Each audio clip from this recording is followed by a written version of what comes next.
আমাৰ ঘৰত থকা বাজনে ভাগৰ বাৰ্থডে নহয় হয় নি?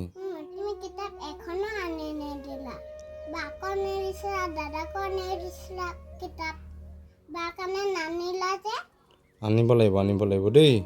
মই বোকাজান যাম এতিয়া। বা হ'ব মনটো দুখ লাগিব নহ'লে। হয় নি?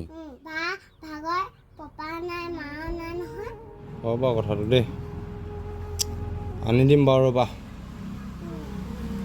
আনি দিবা বা হ'ব বাৰ্থডে তোমাকো খুৱাব বাৰ্থডে মোকো খুৱাব বাকো খুৱাব দাদাকো খুৱাব চবকো মানুহকো খুৱাব। হয় নি? কোনে খুৱাব এতিয়া? বা ভাগৰ পইচা নাই বা আমাৰ ঘৰতে থাকে। তেতিয়া তুমি আনি দিব লাগিব। হয় নি? তুমি আনি দি বাক খুৱাবা আমাক চবকো খুৱাবা। হয় নি? তাকে বা আমাৰ ঘৰতে থাকিব নেকি সদায়? বা চাওঁচোন কিমান দিনলৈকে ৰাখিব পাৰোঁ বাজনী হয় নাই? যোৱাচোন বাজনী মাতি আনাকৈ যোৱা।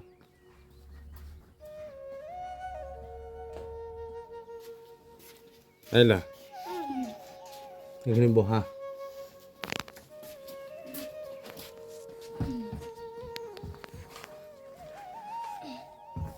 আজি কাৰ বাৰ্থডে?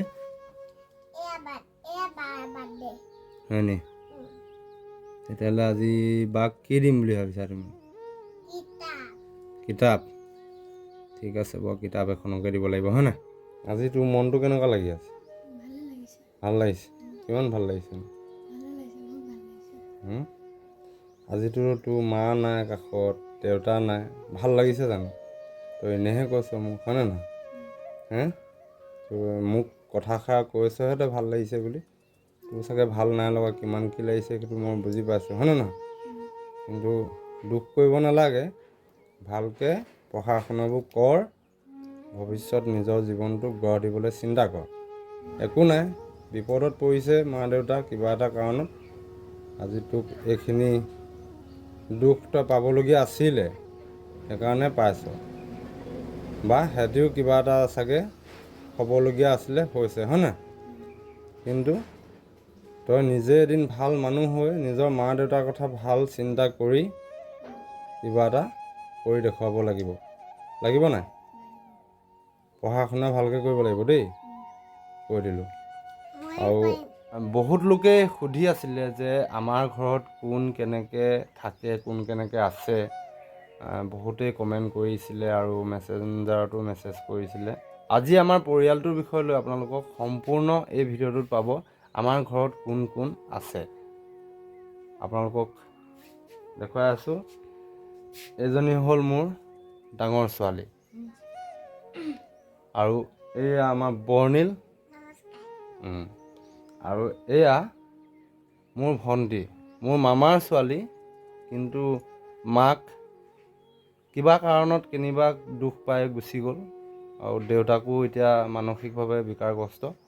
বৰ্তমান সময়ত ইহঁতৰ থাকিবলৈ বুলিবলৈ জেগা এডোখৰ নাই তাৰমানে এতিয়া।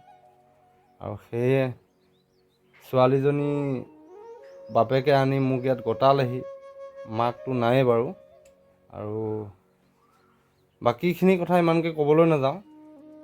কিন্তু এই ছোৱালীজনীক আজি মাক বাপেক নাই যদিও মাক বাপেকৰ যিখিনি দিবলগীয়া বস্তু স্কুলৰ পৰা ধৰি পঢ়া শুনা কৰা যিখিনি বস্তু খোৱা বোৱা ইত্যাদি কৰি একেবাৰে নিজৰ ছোৱালীৰ দৰে ৰাখিছোঁ। আৰু আপোনালোকক মই আজিলৈকে কোৱা নাই এইখিনি কথা। আৰু এজনী ছোৱালী জীৱনলৈ মানে কথা আছে। এজনী ছোৱালী ভৱিষ্যতৰ কথা আছে। সেই কথাষাৰ কোৱা নাছিলোঁ। তথাপিও আজি আপোনালোকে সুধি থকাৰ কাৰণে মই ক'বলৈ বাধ্য আৰু নকৈ নোৱাৰিছোঁ। কাৰণ কেলৈ যিখিনি সত্য সেইখিনিতো মই লুকুৱাই ৰাখিব নোৱাৰোঁ। আৰু সেইবাবে আজি ভিডিঅ'টো প্ৰস্তুত কৰিলোঁ যে বহুত লোকে সুধিও আছিলে কোন কোন আছে আমাৰ ঘৰত কি কথা। সকলোৰে জানিবলৈ মন যায় দিয়কচোন। আৰু সেয়ে আমাৰো ক'বলৈ মন যায় যে আমাৰ ঘৰত কোন কোন আমি কেনেকৈ আমাৰ পৰিয়ালটোত জীয়াই আছোঁ। আৰু আমাৰ ডাঙৰ ল'ৰাটো নাই বৰ্তমান সময়ত। সি ভাওনা বচন গাবলৈ অকণমান দূৰলৈকে গৈছে মানে বেছি দূৰ নহয়। আৰু তাত এখনি বচন ল'ৰাটোক দিছে। মেইন কথাটো হ'ল কি, বাপেক মাক আছে কিন্তু থাকিও নাই। সেই ছোৱালীজনী আজি জন্মদিন, তাইক মই একো দিব পৰা নাই। মানে মই নিজৰ ল'ৰা ছোৱালীকেইটাৰো বাৰ্থডে নাপাতোঁ, মাত্ৰ বৰ্ণিলৰ বাৰ্থডে পাতিছিলোঁ সেইদিনাখন। কিবা এটা কাৰণত এবাৰ পাতি দিছোঁ আৰু জীৱনত এবাৰ পাতি দিছোঁ বুলিয়ে ভাবিছোঁ মই। এই মাক বাপেক নাইকিয়া ছোৱালীজনী আজি বাৰ্থডে, তাইৰ মনটো কেনেকুৱা লাগিছে বুলি সুধিছোঁ মই। আৰু কি বুলি ক'লে আপোনালোকে নিশ্চয় দেখিলে, আৰু সেইখিনি কথাই সত্য। যিখিনি কথা মই কৈ গ'লোঁ তাইৰ যোগেদিও দুআষাৰ কথা শুনিম আজি, আপোনালোকেও শুনিব লাগিব। বিষয়বস্তুটো কি সম্পূৰ্ণ ডিটেইলছত আপোনাক ইয়াৰ পাছৰ যি ভিডিঅ' মই প্ৰস্তুত কৰিম সেই ভিডিঅ'খিনিতহে মই আপোনালোকক জনাম। গোটেইখিনি কথা আজি কৈ নিদিওঁ, কিন্তু এই ছোৱালীজনী মাক বাপেক নাইকিয়া ছোৱালী এজনী আজি আমাৰ ঘৰত আছে। বহুত লোকে দেখে, সোধে, কৰে, কিন্তু মই কথাষাৰ ভাঙি পাতি ক'বলৈও বেয়া লাগে। মাক বাপেকৰ সন্মানৰ কথা আছে আৰু বহুতখিনি কথা আছে, কিন্তু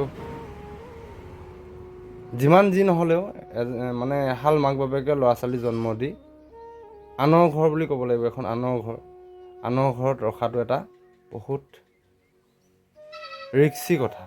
বিশেষকৈ ইহঁতৰ আজি তুলনি হওঁ অৱস্থা। মোৰ ছোৱালী তাই সমান বয়স। এতিয়া মা পাপাৰ কথা নকওঁ, চিনাকিখিনি নিদিওঁ কিন্তু মই যিখিনি কথা ক'লোঁ নিজৰ দেউতা হিচাপত জীৱনত এদিন ভাল মানুহ হ'ব লাগিব, ভাল কৰ্ম কৰিব লাগিব, হয় নাই?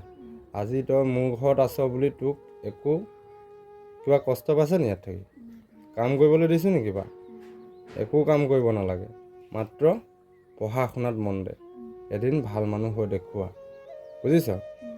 আৰু হয় নি? হ'ব লাগিব, চবেই হ'ব লাগিব।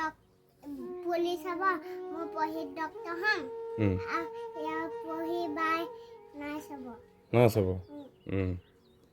ঠিক আছে। আৰু আজিৰ ভিডিঅ'টোত আপোনালোকে সম্পূৰ্ণ আমাৰ ঘৰখনত কোন কেনেকৈ আছে গোটেইখিনি আপোনালোকক দেখুৱাই দিলোঁ। আৰু বাকী আছে ল'ৰাটো সেয়া ক'লোঁ ভাওনালৈ গ'ল। আৰু বাকী আছে মানুহজনী। জীৱনত জন্মদিন যিমানেই আহিব সিমানেই নিজৰ জীৱনটোৰ আয়ুস কমি আহিব। জন্মদিন পাতি আমি উলহ মালহেৰে আনন্দ কৰি কিবা এটা খোৱাটোৱে যে আমাৰ জন্মদিন, সেইটো নহয়, হয় নে নহয়? জন্মদিনটোত আমি গছ পুলি ৰোপণ কৰিব লাগে। বাৰ্থডে কিবা কিবি পাৰ্টি খোৱাতকৈ কোনোবা অসহায় লোকক সহায় কৰিব লাগে, তেতিয়া তোৰ আয়ুস বাঢ়িব, দুদিন নকমে। আৰু সেয়ে জন্মদিনৰ অলেখ শুভকামনা আৰু মোৰ ফালৰ পৰা আশীৰ্বাদ কৰিছোঁ যাতে তই ভাল মানুহ হৈ এদিন দেখুৱাব পাৰ। আৰু সকলোৱে আমাৰ ছোৱালীজনীক আশীৰ্বাদ কৰিব, আমাৰ সকলোকে আশীৰ্বাদ কৰিব যাতে এদিন ভাল কিবা এটা ইহঁতে কৰি দেখুৱাব পাৰে। কি হয় নাজানো ভৱিষ্যতলৈ, কিন্তু কিবা এটা কৰি দেখুৱাবলৈ ইহঁতক উৎসাহ দিছোঁ। ইহঁতে যাতে ভৱিষ্যতলৈ কিবা এটা কৰিব পাৰে, সুনাগৰিক হিচাপে থিয় দিব পাৰে। ধন্যবাদ।